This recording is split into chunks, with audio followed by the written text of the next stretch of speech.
নমস্কার মাই মম কিচেন ব্লগে আপনারা সব কেমন আছেন? আশা করি সব ভালো আছেন। আমি আজকে বানাবো আমুদি মাছ দিয়ে টক। তো এখানে কড়াইতে আমি তেল দিয়ে দিয়েছি। মাছটা নুন হলুদ কেটে ধুয়ে নুন হলুদ মাখিয়ে রেখেছি। এবার মাছগুলো কড়াইতে আমি ভেজে নেব।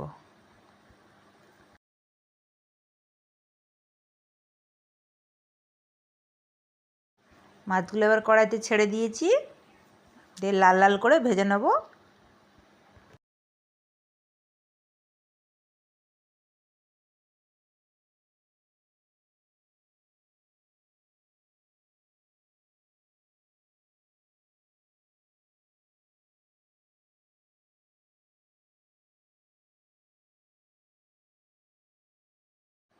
মাছগুলো এবার লাল লাল করে ভাজা হয়ে গেছে। একটা থালার মধ্যে তুলে নেবো। মাছগুলোকে তুলে নিয়েছি।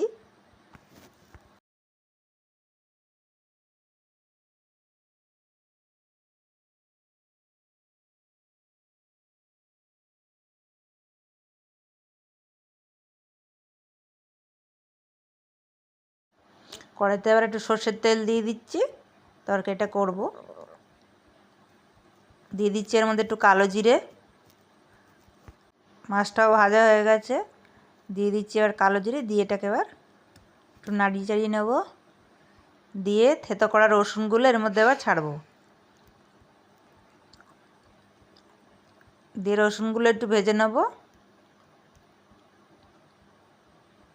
একটু লাল লাল করে ভাজবো। ভাজাটা হয়ে গেছে, এবার দিয়ে দিচ্ছি লবণ, দিয়ে দেবো একটু লঙ্কার গুঁড়ো, দিয়ে দেবো একটু হলুদ, দিয়ে ভালো করে একটু কষিয়ে নেব।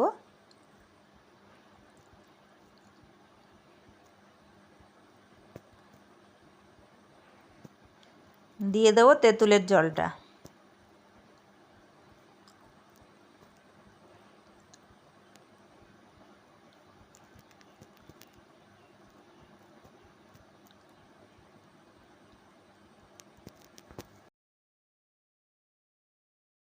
আর একটু জল দিয়ে দেবো, দিয়ে ভালো করে নাড়াচাড়া দিয়ে নেব। এটা ফুটলে এবার মাছগুলো দেবো।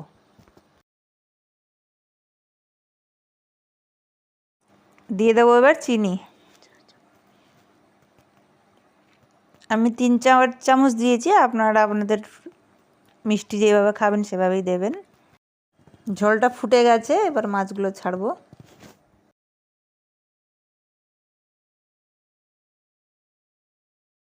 মাছগুলো এবার দিয়ে দিচ্ছি। রসুনটা একটু বেশি করে দেবেন, তাহলে খেতে খুব স্বাদ হবে।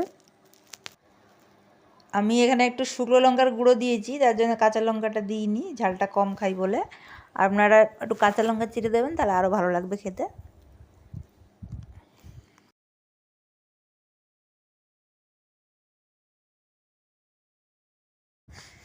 তো মাছের টকটা হয়ে গেছে, এবার নামিয়ে নেব। আপনারা চাইলে এর মধ্যে একটু ধনেপাতাও এড করতে পারেন, খুবই সুন্দর লাগে খেতে তরকারিটা। আমি একটু ঝোল ঝোল রেখেছি, আপনারা চাইলে শুকিয়েও দিতে পারেন ঝোলটা, আরও সুন্দর লাগে খেতে। তো আজকের মতন এইটুকুনি। আমার ভিডিওটা কেমন লাগলো লাইক করবেন, সাবস্ক্রাইব করবেন, শেয়ার করবেন, আর কমেন্টে জানাবেন যে কেমন লাগলো। সবাইকে নমস্কার।